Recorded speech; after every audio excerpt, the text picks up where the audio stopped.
Olá, pessoal, tudo bem? Thiago da Capitalismo falando. Estou aqui com vocês mais uma vez para fazermos o nosso já tradicional Ações para Ficar de Olho essa semana, onde eu trago os principais destaques dos últimos dias e também aquelas ações que podem ter uma movimentação diferenciada nos próximos. Lembrando, trazendo aqui informações do mercado, do nosso setor de análise e deixando claro o convite para quem não é inscrito se inscrever no canal e para quem gostar do vídeo dar um like e compartilhar.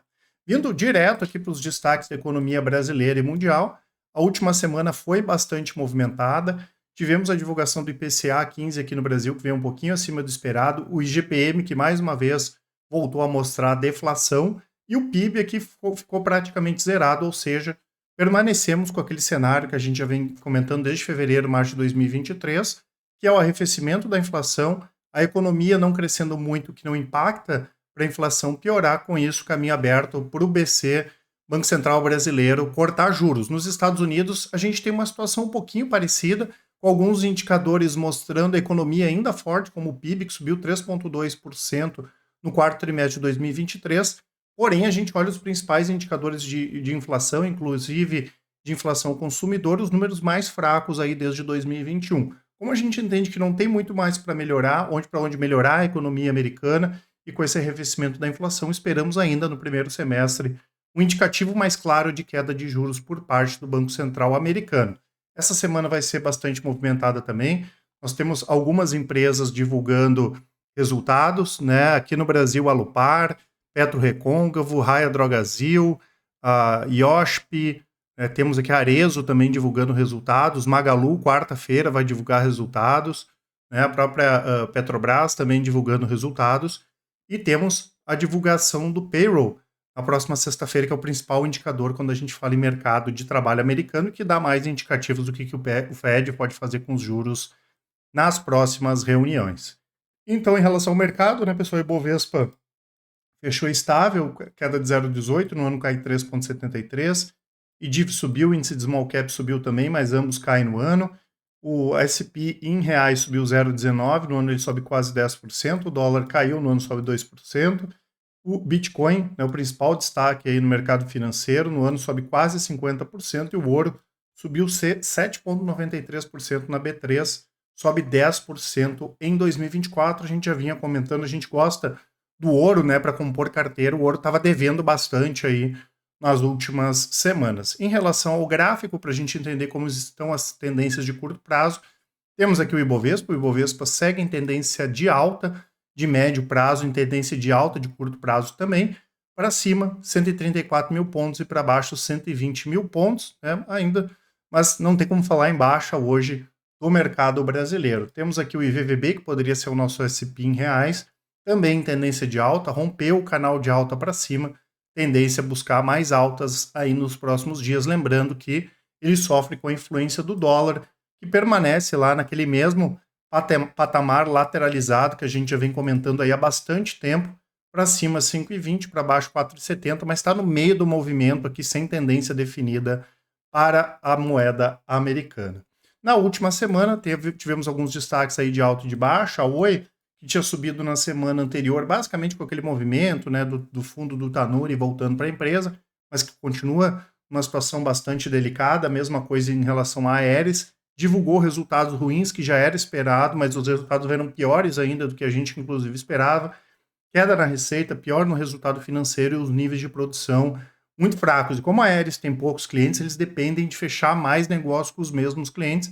Isso vem acontecendo de uma maneira abaixo, aí, inclusive, do que a gente esperava. A Irani caiu mais 5,34%, a gente já tinha comentado na outra semana. A gente entende que o mercado exagerou um pouco aqui na batida que deram na Irani, porque os resultados não foram tão ruins assim, mas talvez pela alta, né, das ações nos últimos trimestres isso possa ter ajudado na queda das ações. Petrobras, né, mais uma vez envolvida nessa possibilidade polêmica de diminuição de dividendos, o que já era esperado também, né, pessoal? A gente sempre tem que fazer as análises de forma mais fria possível. Quando mudou o governo, não estou discutindo que isso é certo ou errado, né, já estava definido que a Petrobras ia voltar a investir. O problema é que se criou uma expectativa de que a Petrobras já fosse fazer uma redução de dividendos logo no início, o que não ocorreu. Inclusive, a gente ficou até bem mais otimista em relação a esse ano e o ano que vem, mas em algum momento a Petrobras voltando a investir, logicamente, teremos diminuição aí no pagamento de dividendos, queda de 5%, mas também a Petrobras vem subindo bem, né, nos últimos trimestres, aí isso acaba sendo um movimento normal aí de correção das ações. E a Ultrapar, que na nossa avaliação divulgou um bom resultado. A Ultrapar é uma empresa que teve nos últimos anos, pelo menos nos últimos 10 anos, uma forte dificuldade em aumentar margens, mesmo quando Ipiranga conseguia aumentar preços, não aumentava a margem, aumentava a receita, não aumentava a margem, e a gente tem visto a empresa melhorar, né? No último TRI, por exemplo, Ipiranga já aumentou o nível de venda de diesel, de gasolina, e a gente viu as margens melhorar. Inclusive, a empresa teve um aumento de 33% no lucro líquido do quarto trimestre de 2022 para 2023, 1,1 bi de lucro. Aqui nos destaques positivos, Coinbase, que é uma empresa que a gente gosta, logicamente aí surfando toda a alta do Bitcoin, 23,84%, não só do Bitcoin, desculpa, mas também de outras criptos. A Gafisa, né, que vem nessa questão de toda essa briga societária, né, não é um ativo que a gente acha tão interessante assim, mas para quem gosta de curto prazo, é um ativo que tem bastante volatilidade, subiu 22%, a mesma coisa Casas Bahia, né, deve ser um dos principais destaques de baixa da Bolsa aí nos últimos anos, né. Na última semana, a empresa anunciou ali o reperfilamento de dívida, mais de 1,5 bi, e também aumentou o caixa da companhia, né, o que acaba sendo positivo. Como ela está lá muito no chão, qualquer movimento positivo pode sim fazer com que a ação suba bem. A nossa avaliação de longo prazo não muda por isso, ela está muito mais preocupada com ajuste de dívidas do que crescimento, mas no curto prazo, com certeza, isso acaba ajudando. Já a CIA, né, pessoal, divulgou um resultado positivo, né, foi uma das poucas empresas do varejo que conseguiu aumentar a receita, quase 18%, um forte aumento aqui de vendas em mesmas lojas, 16% de alta na comparação anual. É um ativo que segue barato, a ação caiu demais nos últimos anos e ela tem como melhorar ainda em termos de margem. Porque a partir do momento que o mercado der uma recuperada agora para o varejo, né, essas empresas maiores, Renner, C&A, Riachuelo, que sofreram bastante, elas ganham market share, porque se para elas está ruim, imagina para as outras empresas. A gente tem essa questão de restrição em relação às importações de produtos chineses, né, as margens melhoram, os resultados dessas empresas melhoram, e as três, por exemplo, aqui, Guararapes, Riachuelo e Renner, tem uma bela posição de caixa, tá tudo tranquilo em relação a isso, vem fazendo um trabalho também legal aí para redução de custos, o mercado melhorando, ajudando, né, as empresas aqui devem aproveitar essa melhora. E a Randon, né, que a gente comenta bastante, também os destaques de alta aí dos últimos anos, a gente esperava que os resultados da Randon iriam melhorar, mas eles melhoraram até acima do que nós esperávamos, lembrando que estamos na expectativa em relação aos próximos leilões do Caminhos da Escola, que é o programa para revitalização da frota escolar, né, um programa do governo federal.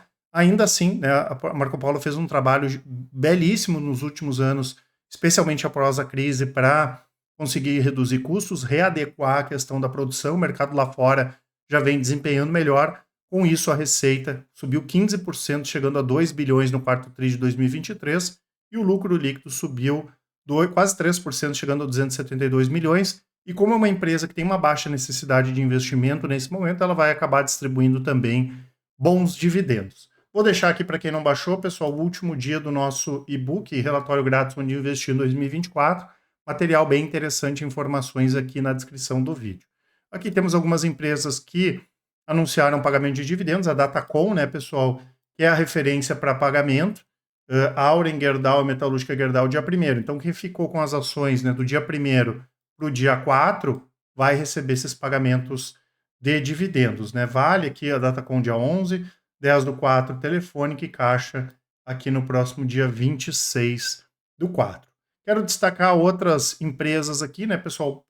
Brasil Foods, que é uma empresa que a gente tem algumas restrições, né? A gente entende que entre Marfrig, Minerva, principalmente Minerva e JBS, são mais interessantes do que Brasil Foods, mas a empresa divulgou resultados bem animadores, né?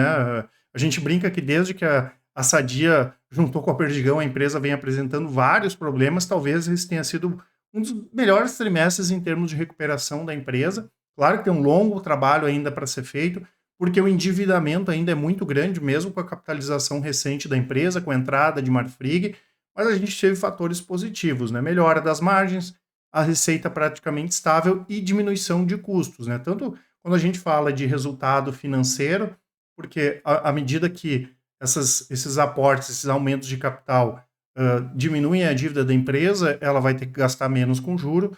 E quando a gente fala de questões operacionais da empresa mesmo, tem a questão das commodities que caíram, especialmente o milho, né, que segue em tendência de baixa, acaba sendo positivo, porque é um insumo importante aqui para a Brasil Foods. Porto Seguro, né, pessoal, que mesmo atuando no mercado complexo, que é o mercado de seguro para carro, um dos mais complicados de superar, mesmo a Porto Seguro tendo diversificação dos resultados, ela depende muito dessa linha. Resultados muito positivos, um aumento de 24% na receita, os prêmios na parte de seguros aumentaram 4,3% e tivemos queda na sinistralidade, ou seja, um trimestre perfeito para Porto Seguro. E a Odontoprev também divulgou um resultado muito forte. Na verdade, tem poucos trimestres que a Odontoprev divulga resultados fracos, aumento de beneficiários, queda da sinistralidade, a receita subiu 6% e o lucro líquido 33%, chegando a 126 milhões de reais. Não é um ativo barato para quem gosta de múltiplos, mas é um ativo de extrema qualidade, né? Poucos trimestres são negativos aqui no caso do Odontoprev. E quero destacar mais uma vez, né, pessoal, quando começa o zoom, né, da possibilidade de termos uma nova bolsa no Brasil, seria o Mubadala Capital, né, que isso saiu no Globo, né, lá na coluna do Lauro Jardim, a possibilidade de 2025 termos uma nova bolsa aqui no Brasil. Claro que tem algumas questões, pessoal, que mesmo que a gente tenha uma nova bolsa, essa empresa ela precisaria utilizar algumas questões da B3, né? A B3 é a bolsa autorizada aqui no Brasil. A gente entende que não é tão simples assim entrar no mercado brasileiro, por mais restrições que a gente tem em relação à B3, principalmente que eles poderiam estimular mais empresas, principalmente empresas menores, estarem na bolsa. É muito caro ter uma empresa de capital aberto, mas a gente não entende que esse é o principal risco, até porque a B3 já vem, isso já foi alvo aqui de um dos nossos vídeos e relatórios na Capitalismo também. A B3 já vem baixando taxas, já vem baixando margem, já faz pelo menos uns 3 anos, já esperando aí a entrada de um concorrente. Então não é o principal risco na nossa avaliação, né? Claro que a gente tem que aguardar isso aqui para ver se vai se concretizar ou não. Em algum momento isso vai se concretizar, mas pode demorar um ano, ou pode demorar 10. Então não dá para um rei de véspera. Na nossa avaliação, o principal risco da B3 ainda continua sendo passivo. Tem muita coisa aqui que eles até alteraram o risco de pouco provável para provável perda, né? Muita coisa não está provisionado ainda, desde a época que a bolsa era separada, B3, BMF, lá da década de 90, né, até envolvendo aquela questão de máxima desvalorização do real, lá em 1999. Então esse para a gente continua sendo o principal risco. Sobre essa questão de concorrência, não seria uma coisa para se preocupar, pelo menos agora no curto prazo, se a gente entender o modelo dessa nova empresa que entraria aqui na B3, tá certo? Eu lembro que eu vou deixar para vocês aqui na descrição também o nosso site, né, pessoal? Inclusive, esse março é o mês de aniversário da Capitalismo, faremos promoções especiais em relação a isso, tem as assinaturas, tem aqui a nossa consultoria para quem quiser conhecer os resultados de todas as nossas estratégias, né? Lembro que a Capitalismo hoje tem os melhores resultados do mercado, vocês podem comparar, tudo feito aí de maneira transparente, tudo feito de maneira independente, né, e focado no resultado de vocês e com o melhor atendimento. Então, dúvidas, mandem um e-mail para a gente, ou então, quem preferir, aqui na descrição vai ter o nosso WhatsApp, deixar uma mensagem, um áudio, que com certeza o pessoal do atendimento vai auxiliar a todos. Um grande abraço, uma ótima semana e ótimos investimentos. Até mais!